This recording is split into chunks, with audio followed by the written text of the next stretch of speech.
guys, welcome back to Goodbye Grains. I'm Alicia, and today we are actually going to just be talking a little bit about paleo.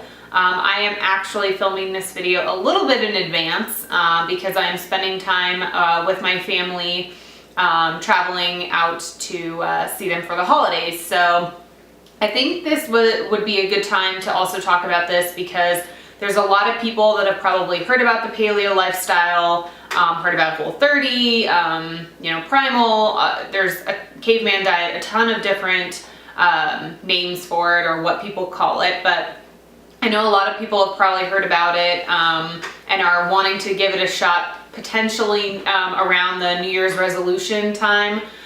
One of the reasons too that I want to talk about this right now is because a lot of people advise not to try to do any drastic changes or do like a full like Whole30 or anything like that during the holidays, just because you're potentially setting yourself up for failure. And so January is maybe a time that a lot of people kind of reset and, try something new and kind of start making some goals. So I figured this would be the perfect time to talk about it. So a few things, I also wrote some stuff down, so if I look down it's so that I can reference a few things just so I don't forget anything. But I think I'll actually put a link down below to my journey kind of to eating this way and kind of going gluten-free and then eating, pretty paleo, and how my husband and I kind of learned about it and kind of got started and stuff like that. So I'll put a link down below so I'm not repeating myself a ton, but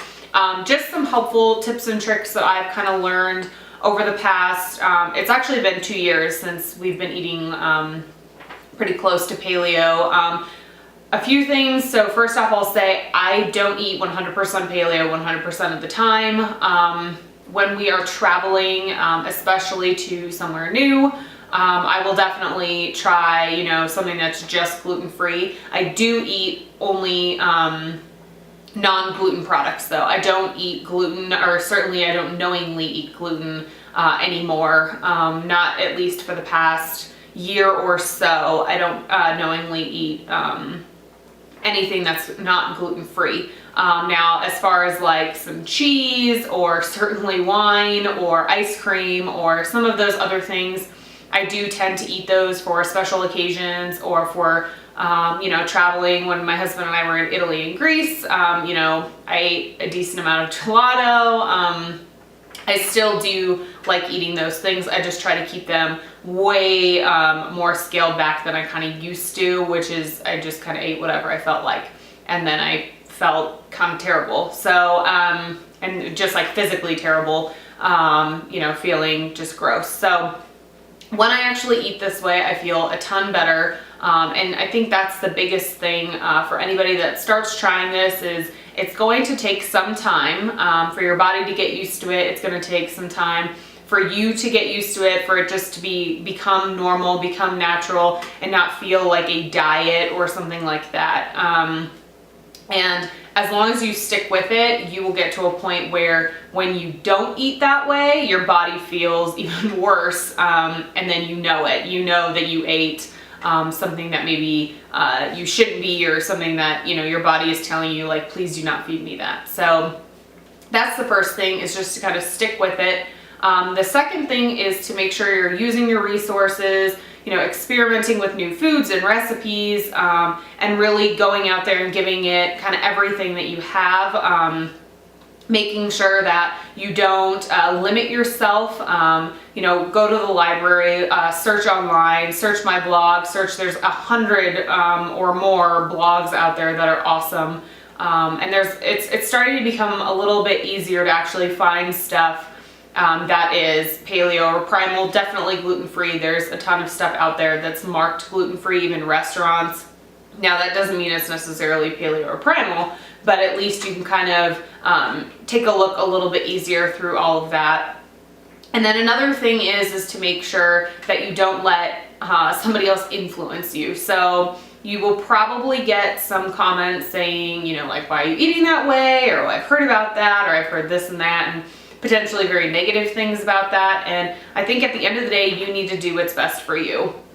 I don't want to tell you to eat paleo. Nobody else should be telling you to eat paleo or eat a certain way. You should do and eat and exercise and do the types of things that you want to do because that's what you want to do. That's what your goal is. That's how you want to live your life.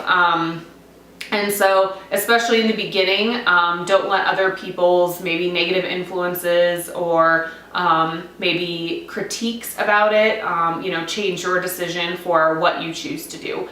Because you definitely will probably get some comments, not necessarily, bad comments, but just curious comments or, wondering why you're trying it or why you're eating that way. A couple other things is make sure that if you do kind of fall off the wagon, you get right back onto it. So in the beginning, when I first tried this, my husband and I went 30 days, kind of did the whole 30 route, tried it. We weren't on official whole 30, but we pretty much changed our diet almost 180 degrees overnight. We used to not eat terribly. I can put the link down below where I kind of talk about how I used to eat compared to how I eat now. But we used to eat a lot of brown rice. We used to eat a decent amount of cheese and stuff. My husband used to eat yogurt all the time. We used to eat like corn and chips and things that were maybe like healthier types, stuff that wasn't loaded with a bunch of junk. We weren't eating like Doritos, but we were also eating, regular corn chips, just a handful of other things in the very beginning. And then once that 30 days was over, I kind of went crazy on eating whatever I felt like for the following, week or so. And so it's important that if that does happen, if you do, do that, or during the holidays, you're maybe a little bit more lenient, you want to have that, dessert that you have every year. You want to have that, breakfast that you have every single Christmas morning. You want to do all those things. That's, fine. You can do what you want to do, but don't feel like, okay, well now, I did something crazy or ate something crazy for one whole day, so now I'm just done with paleo and I'm never going to try it again, or, this sucks and I hate it. You can definitely continue on, changing the way that you eat, even if you kind of stray away from that for, a period of time, whether that's a single dish, a meal a day, or, a week or two. You can certainly just kind of get right back onto the wagon and continue to, feel better, or at least when I eat that way, that's how I feel. Last thing is to plan, and this is probably the single biggest tip that I have for anybody that's starting to eat this way, is to plan. I can't, state that enough. If you have a fridge full of paleo food that's ready, you've, spent a couple hours on Sunday kind of preparing everything for the week, you are a heck of a lot less likely to stop, at the drive-thru on the way home, or pick up pizza, or pick up takeout, or something. If you know that you just have healthy, paleo food at home in your slow cooker, in your fridge, or, whatever, just waiting to be thrown onto a plate and, heated up and eaten. So I think that's my biggest tip, my biggest thing that I always tell people when they ask me about it, is to plan. I did a paleo meal planning video a couple months back where I kind of talked about how I plan all of our meals out at least a week in advance, and people probably think I'm nuts, but that's what helps us keep on, this paleo lifestyle and keep eating this way, is because we always have food ready. We have leftovers for lunch. We have breakfast ready for every, weekday, and it just makes it a lot easier, saves us money, and is just better, I think, overall, because then I'm also not just spending 30 or 40 minutes in the kitchen every single night when I get home from work. I spend a couple hours on the weekends, and then it's really quick during the week. So definitely utilize that. Utilize your slow cooker.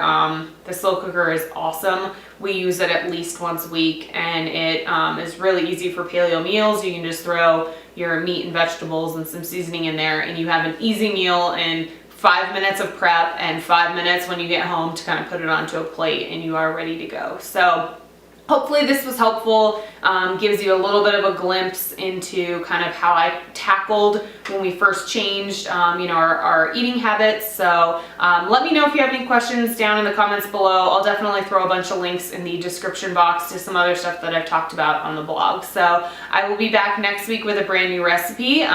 Super Bowl is coming up in a little over a month, so I'm going to start doing some finger foods and some other type of snack type recipes that are perfect if you are planning to have guests over for the game. So I will talk to you guys soon.